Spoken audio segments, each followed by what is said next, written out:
Ladies and gentlemen, we're going to head into game number 3 right now. Let's go ahead and get there. As it is, of course, Sheth and Socke fighting out for that $500 prize pool. They're 1-1 piece, and we move over to Dual Site Khaldor. How excited are you? That game was so sick, game number 2. I have to say, the games that we've seen so far, I really like it. Some people don't like plays like the one we've seen on Belcher Beach, where Sheth just went for the bailing bus because they're always like, oh my god, it's too cheesy. But that's exactly what I love. StarCraft 2 evolves around a variety of strategies that people can employ. And if you see that your opponent is playing very, very greedy on a map like Belcher Beach, where there's this huge choke, then you just go for the bailing bus. And you have to execute it very well. And this is the beauty of the game. The variety of strategies that you have to be prepared for everything. Scouting plays such a huge role in this game, and so I'm really happy about the matches that we've seen so far. And Dual Site, well, Entombed Valley was a map where we usually see the Protoss player being in a very good position. Dual Site is very, very dangerous for a Protoss, and that's the reason why Socke now does not even try to take a Forge first expansion, but he goes for a wall off at the top of his ramp. And this is a little bit weird because, well, Naniwa said it best when he tweeted ages ago. He was like, forge first or die trying. And let's see if he's right about that. A little bit of queso setting up here. We do see that he has a lot of chrono boost on this. He is going for, well, it looks like to be a gateway expand, a 1-gate expand, but he got this gateway on 10 before any chrono boost was used. He didn't use the second chrono boost, so that means all chrono boosts will be allocated towards this 1 gateway. And it's going to be a really nice way to do a little bit of aggression, but behind this, go for that expansion. And I love this type of play in this best of 7 series. A lot of times we don't see this, and these players just go for ladder style. Socke, I told you in the pre-show, I told you, Khaldor.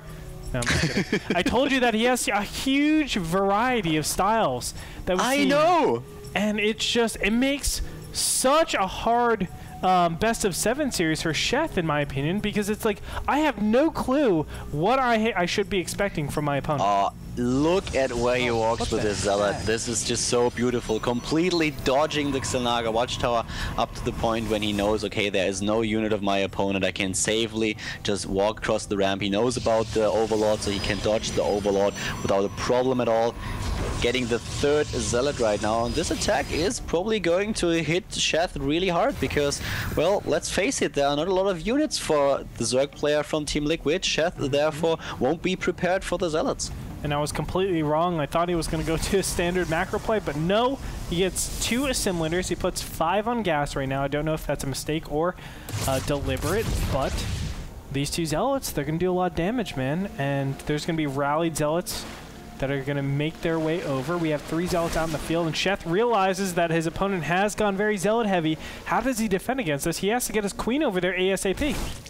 He needs lava. The lava popped right now, and he is not, well, he is kind of supply blocked. He needs to wait for the Overlord, building more Zerglings. I think he might have to cancel the hatch. I'm not quite sure about it, though. The queen gets down the ramp now, and he might just been able to defend. Oh, if he loses the queen, that would be horrible. That would be, NT, the queen dies. He loses one of the queens. He can save the hatch, but loses one of the 2 queens. And look at how many Zerglings he has to build right now.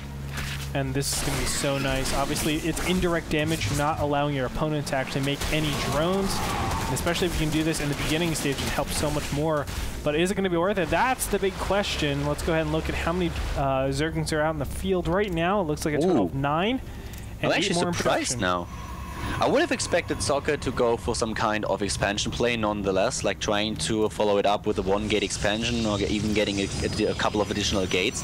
But we have him with the Twilight Council, and it looks like Socke is really going to try to go for some kind of Dark Templar play. He is a little bit pressured now by his opponent. There's the sentry with the force field, finally saving the Stalker. And another gateway is being built behind it. So this time he's making super sure that there is just no way the Zerg player can get into the base. The Overlord is getting picked off by the Stalker, so there's no chance that he can scout what's happening. But he knows about the 2nd gas. Yes, that'll be clutch, and he sees how much gas is actually mined off of this. Now, it doesn't have to be Dark Templars. It could be something like Blink Stalkers. Don't count that out just yet. But I think it does. Base? Yeah, there you go. Dark Shrine.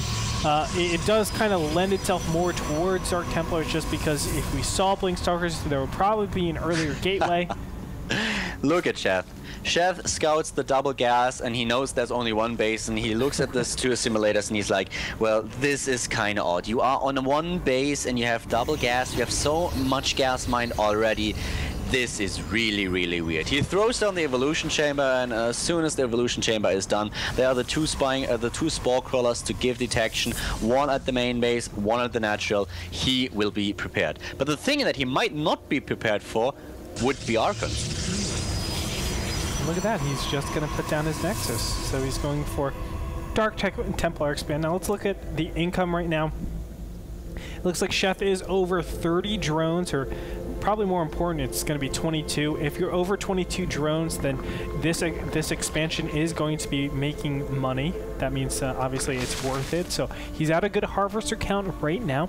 Socke is only at 32. He is overproducing in probes, but he needs to, because he's expecting that transfer coming up anytime now. But you know, that Dark Templar, it's correct for him not to actually use the Dark Templars right now. I think if anything, he wants to put one Dark Templar on the field and just cause a little bit of mischief. But by him going 2 or 3, I think that's super... Well, there he goes. He's actually having 2. I think this is an overinvestment right now. He only should have 1 out in the field. And the main reason for that is because the Dark Templars are probably going to do no damage, seeing that Sheth saw it coming, and with this... He needs to back off. He already lost 1. He needs to back off with the other one. Oh, he actually is able to dodge the spore crawler and get into the main base, but there's a spore crawler as well. And I have to give it to Sheth. The one thing that I was a little bit worried about for Sheth is that Socke would just follow it up with Dark Templar Archons so that he could take on his opponent's Zerglings. But upon saying that, Sheth immediately started not only the Roach Warren, but he also used 2 Spine Crawlers. So this is something that really works in his favor. He's right now prepared for everything that can happen. He's in a very good position, and taking the third, taking his tech. We are 51 drones against 40 probes, but Socke also has his expansion now up and running. So this is kind of interesting to see. I kind of have the feeling that Socke is not as far behind as he should be. Well, you know, Sheth was just playing super safe. The 2 Spine Crawlers were in the event. It was something like Blink Stalkers, and that's why we saw so many Zerglings, because Zerglings actually deal with Blink Stalkers semi-nice. I mean, we talk about this all the time, Khaldor. There's a lot of overkill on those Zerglings, so the Stalkers are doing a little bit more damage than they should to the Zerglings. On top of that, you know, they can surround, they can close in on their opponents a lot easier, so it helps out quite a bit. This one Dark Templar is going to find the 6 o'clock expansion, and it looks like a probe is going to see the 9 o'clock expansion. So both these expansions will be spotted out. Is a lair up? Yes, it is. A lair is up, so he should morph an Overseer pretty soon and defend that ASAP. At the top left, we have a pylon being warped in by Socke right now, so he is going for another warp-in pylon to pressure the space by his opponent. And there's the cancel. 2 Dark Templars result in a cancelled hatch, and even though the Overseer is finally in a position where the 2 DTs can be taken out, we still have Sheth on 2 base against 2 base. At the left side of the map, there's the pylon just finishing, and we have Stalkers and Zealots coming in to take down the hatch. And if Socke succeeds in doing so, then he is on 2 base against 2 base. He's getting his blink now, +1 attack is about to be done. Robotic Spay on the way. It's not looking as bad for Socke as I thought when Sheth built his 2nd base. Well, with the main base! This is doing tons of damage. Sheth hasn't yet realized that this is happening. He didn't get it at all. He's not reacting to this at all. Sheth is being completely caught off guard while that 3rd is under attack. Yeah, exactly. He was trying to defend his 3rd, and he didn't realize that in his main base there was already a force for Socke. I think even Socke didn't realize how much damage he was able to do. And now he might just try to snipe the spawning pool. So many, finally some roaches, but so many, 13 drones have been killed already. And Sheth, even though ahead in supply now, this is quite a problem for him. The 3rd base is done at the left side of the map. The Dark Templar just now killing the Broodlings, and therefore we have 2 base against 2 base, and Sheth is going for an attack at the natural of his opponent, trying to get in there. The force field's in position, the cannon, and in the back, the Immortal. Wow, Socke, I have to say, I'm impressed. This is very, very heavy commitment of harass. You can see a lot of minerals and gas actually allocated to this. With all the Dark Templars that was up, and of course the Zealots, the Sentries, the War Prism, that's a lot of tech, especially if you are nerfed quite a bit. And all of a sudden, Socke, he's not looking so far behind, even though that huge Roach aggression came up here. You know, how much damage can these Roaches actually do now that Socke has 2 Immortals up, 2 cannons, he has Sentries over there, more than 2 cannons, 5 cannons, excuse me. So these Roaches, I don't think they can really do that much damage as long as Socke has really good control. Yeah, especially with the 2 Immortals in the back. The Immortals are just so great. He just needs to make sure that they can't be sniped, and he's doing a really good job of that. So Sheth on 110 supply against Socke 100, and Sheth is trying to establish additional bases. He has a 3rd now. He's trying to get a 4th at the bottom right. But I have to give it to Socke. This is just quite impressive. I didn't think that he would be able to get into this situation. And the War Prism is still hovering at the main base. There's still always the pressure in the back of being attacked by warped-in units.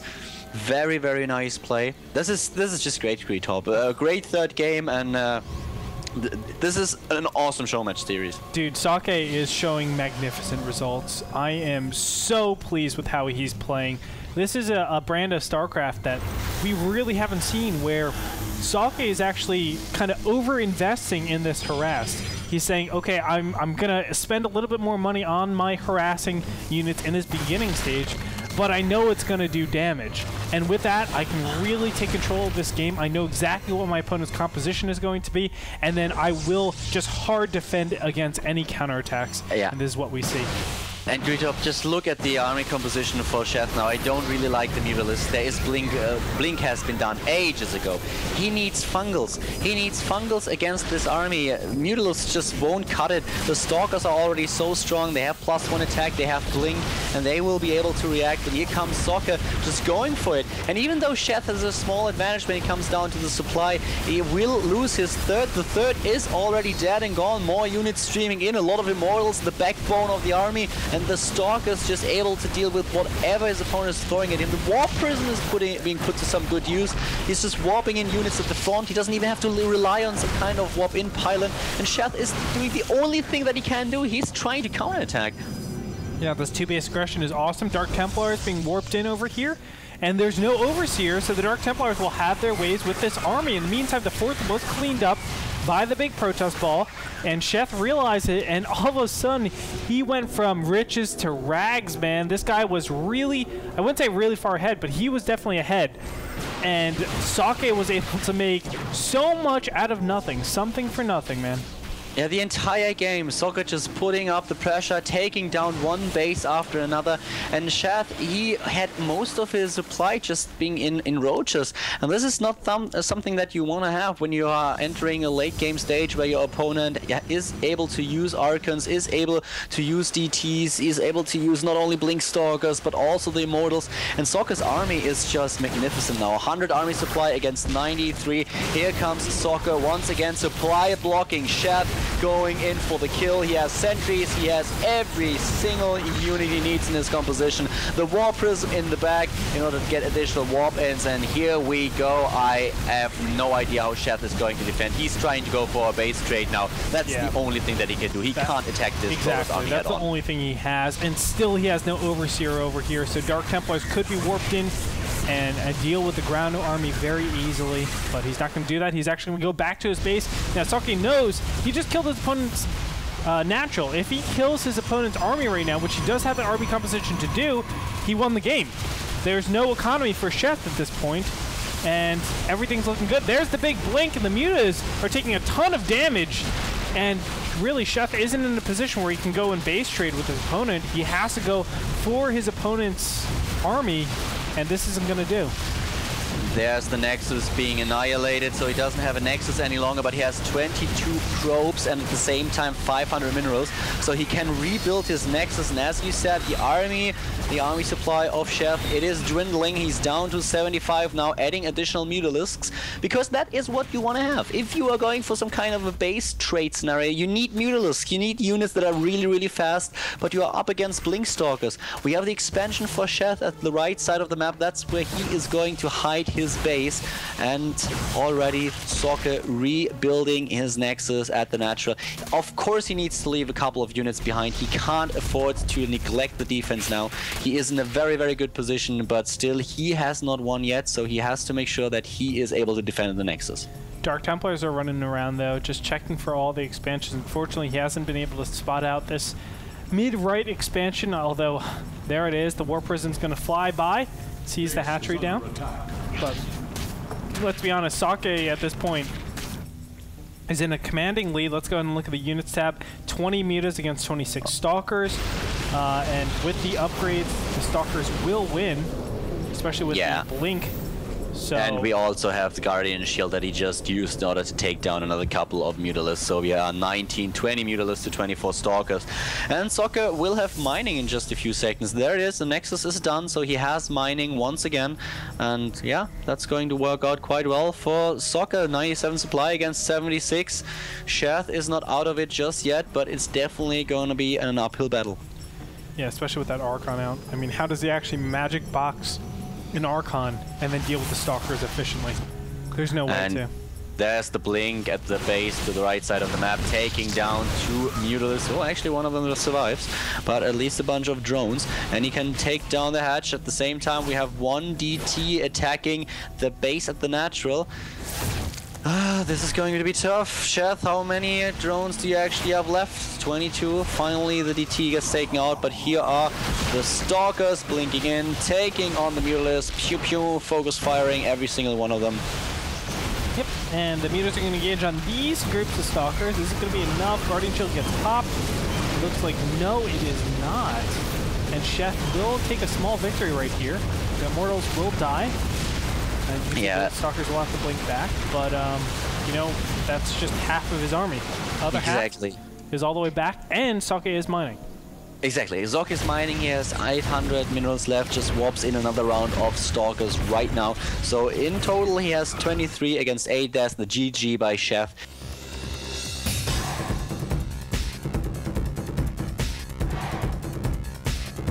This game is over. Socke with a victory on dual side. Well played. Sick play by Socke. He was behind with the Dark Templars being spotted out. Not super far behind, but he was behind. Sheth was able to read it. He tried to double expand, but as soon as the double expand went down, Socke took advantage of it. He spread out his opponent's units all over the place. He had sick Dark Templars all over the place. He had groups of Zealots and Stalkers. He had Zealot Sentry inside the War Prism and spread his opponent thin. Got the big main kills where Sheth didn't see anything at all. Before you knew it, all of the drones died, and there Socke just played it completely standard. I love this harass-based style where you, instead of building an army, you just build harassing units and rely on just those defensive units at homes, whether they're photon cannons, whether they're sentries, to keep you safe, and you're able to just play out like that and do massive economic damage to your opponent. Yeah, was really well done, and this actually puts Socke ahead in the best of 7 series. We have with the 2-1 against Sheth now. Yeah, so that being said, we're going to go into Game 4, ladies and gentlemen. We'll be back with that after this break, so don't go anewhere. This show match series is absolutely insane.